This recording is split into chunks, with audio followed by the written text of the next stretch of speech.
Welcome everybody. I'm Sam Hawkins. I'm the course leader for psychology at Queen Elizabeth Sixth Form College. Introduce my colleague. Hi, I'm Ed Nolan. I've been teaching psychology at QE now for 20 years.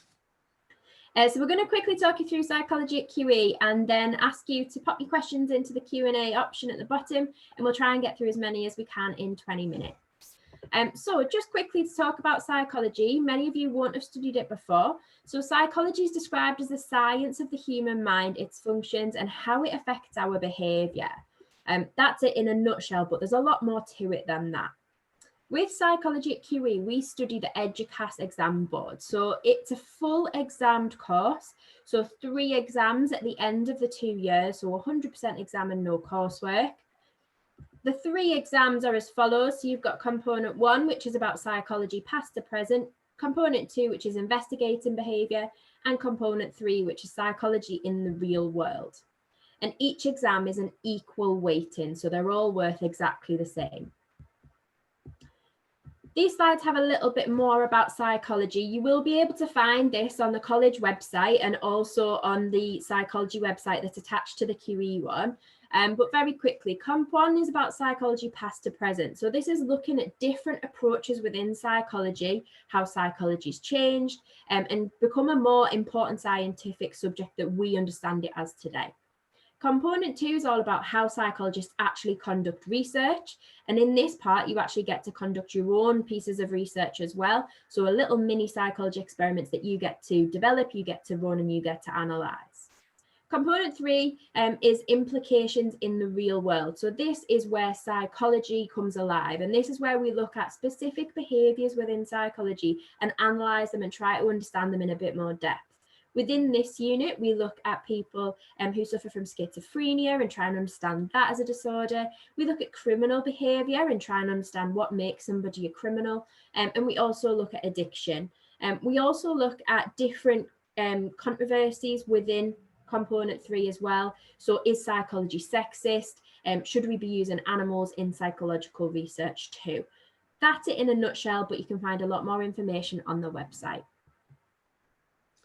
Just looking at our results now, quite obviously we last year we had the pandemic. One thing we'd like to reassure you with psychology is we get some excellent results. Many of the psychology teachers here are actually examiners for the exam board. We really do have a good knowledge of what the exam board requires to get some really high grades. So if you can see, we have a 100% pass rate and a 61% high grade rates. These are the last time that our students actually sat exams, with 10% getting A stars. This is really good considering our entry requirements are just that you managed to get a 4 in your science and your maths. So we do exceptionally well with our students. If we look at skills and careers, I know there'll be a lot of questions about skills and careers, but psychology is about people. And so understanding people is a fantastic skill when you're looking at careers such as policing, nursing, any teaching, anything that involves people.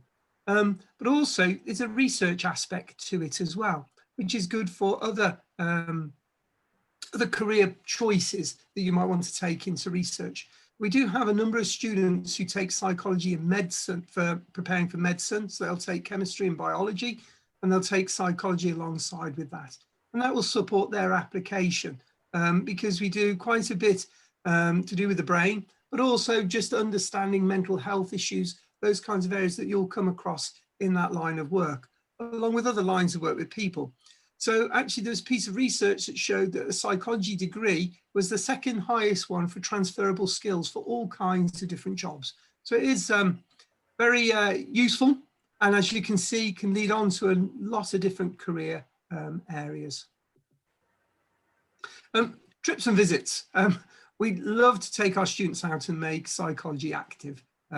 So we take them down to London, we go and see a show, which is quite exciting.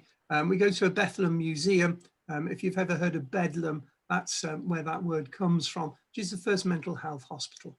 So a number of other trips and visits there. Right, should we have a look at your questions then? Sam, would you like to? Okay. taken the can this subject combine well with a criminology course? So criminology is one of the new courses at QE. It's only been running a year, and we get this question a lot of how do they combine? They do match really well together, and it's about working out what you enjoy and what you really want to get from the subject. With psychology, we do have an element of looking at criminal behavior.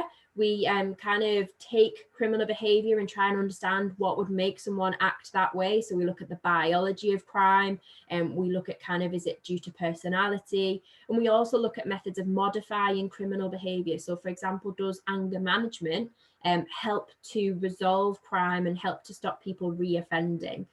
So we look at quite a small proportion of crime, but it would tie in very nicely with your criminology course, and would depend on what you're planning on for your future career as to whether both of those would be relevant and necessary, depending on what you were wanting to do after that. Great. I've got a great question here about want to be a counsellor but don't know what would be better, psychology or sociology. Well, psychology is obviously the study of the individual. We look at how individuals function, what makes them do what they do. Whereas sociology is a study of society, looking at the groups of people and how society influences behaviour. So when we're looking at that, if you go on to study counselling, either before a degree or a postgraduate level, you will look at aspects of psychology within it. So counselling has come from psychology as a subject. So psychology works really well with counselling. We don't actually teach about counselling in itself, but we do look at things like CBT, cognitive behavioural therapy, which is a talking therapy. We look at how that's applied to areas such as schizophrenia, criminal behaviour, and also look at addictive behaviours. So psychology certainly is well worth taking if you're thinking about going on to do counselling.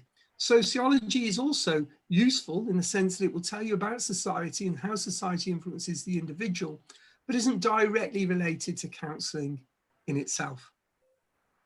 Right. Another one about kind of how will this link to a career in medicine.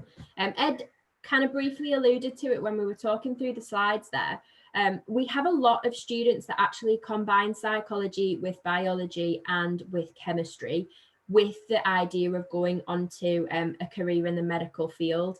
That is because we do have a biological element to the course. So we talk about the brain, we talk about the areas of the brain and how they have specific functions and can alter the way that we behave. We talk about neurotransmitters, so we talk about chemicals within the body. And we also kind of apply this to the specific behaviours in the third exam. So we think about the brain and how that could impact criminal behaviour. We think about genetics. We think about neurotransmitters, things like dopamine, serotonin. So there is quite a biological thread running throughout the psychology course, which students do find useful to then apply and link to their biology and chemistry and then go on to the medical profession. So we do find it quite useful. And also there's the mental health ties. So it does provide quite a strong kind of base for a medical profession. And because it's considered a science by universities, it's a useful one to have as an A-level choice. There's a great question about GCSE psychology, but I'm going to let Sam answer that one.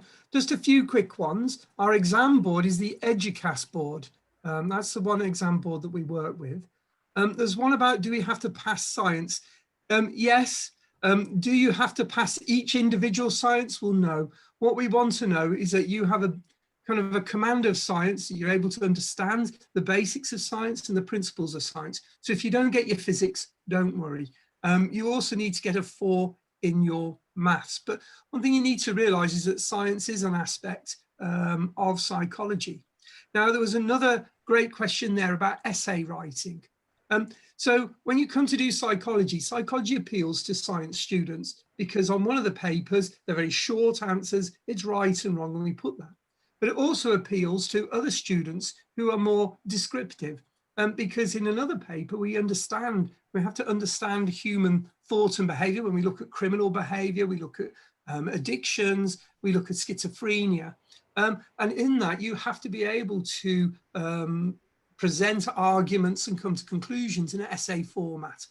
So it does kind of work for both sides of students. We do a lot on how to write essays, how to structure those, and how to create your arguments and come to a kind of informed conclusion. So the skills you'll gain from A-level psychology will be really beneficial, both for a science-based university course or for an essay kind of more descriptive-based university course. Okay, I will take the GCSE question. So I'm lucky enough to deliver GCSE psychology as well. Not many of you will have had the opportunity to study GCSE psychology. I'm going to start there. And that is not necessary to take on the psychology A-level. The majority of students who will take psychology A-level won't have done it before, but that doesn't hold you back. If you have studied it at GCSE, you will see some connections and see some similarities.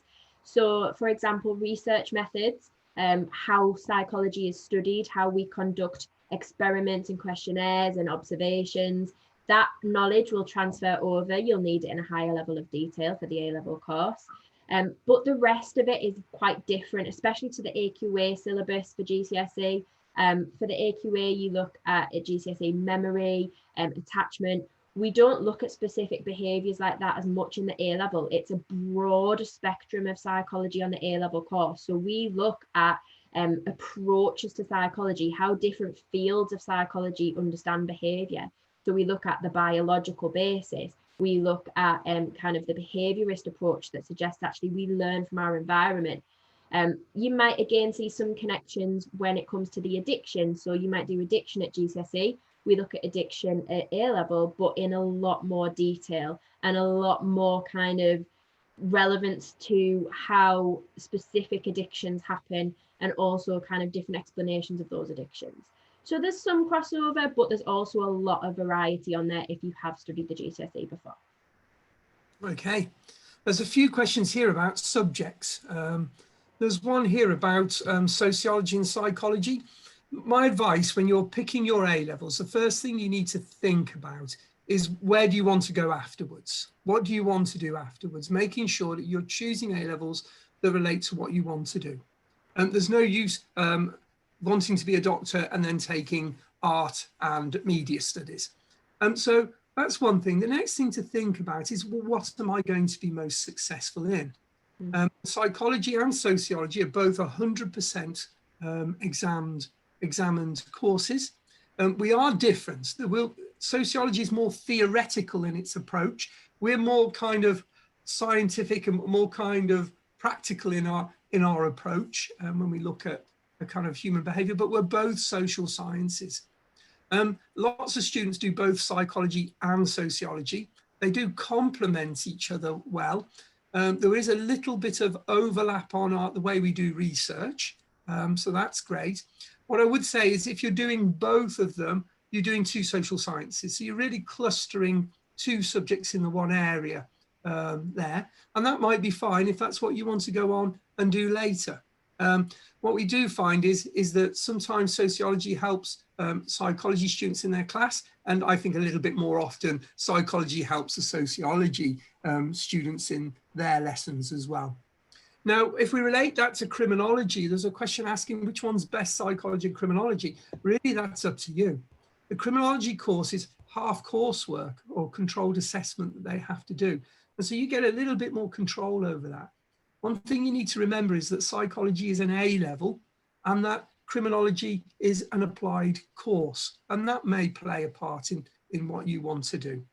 I would be very wary of doing sociology, psychology and criminology together because you really are putting it all in one area. I mean, we cover explaining crime in our psychology course, sociology also look at crime, and then criminology. There's a lot of crime going on there, which might be great for watching on TV.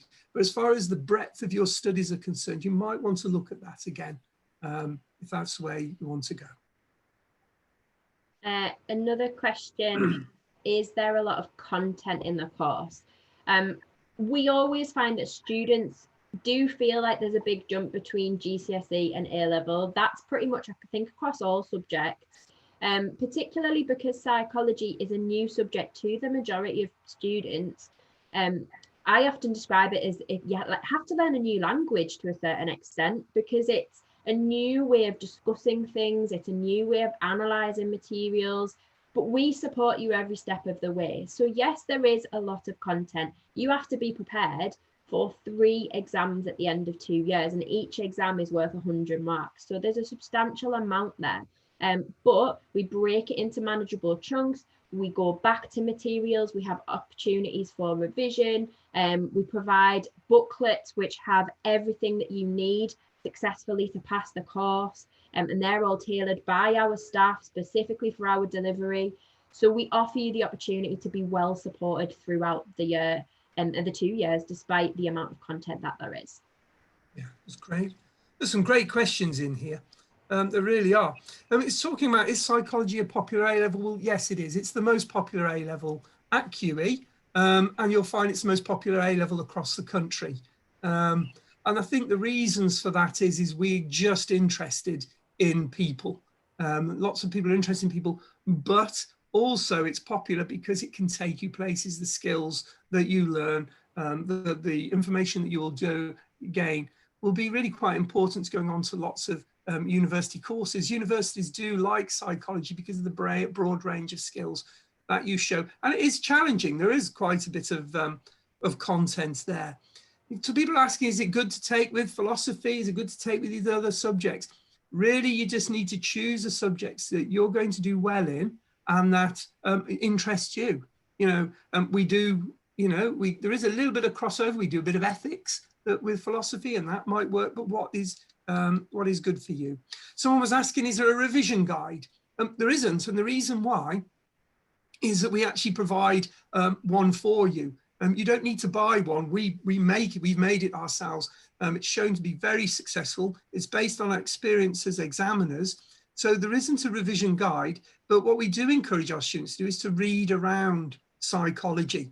So, there are a number of A-level textbooks, even if it's for other specification and exam boards, just read around it and have a look through there. And there's some great stuff for you to pick up. Yeah, on the website as well, there's a link to additional things like books, articles, podcasts to listen to, documentaries to watch that all tie in and feed in. So have a little look at that and see if you can find anything that might interest you.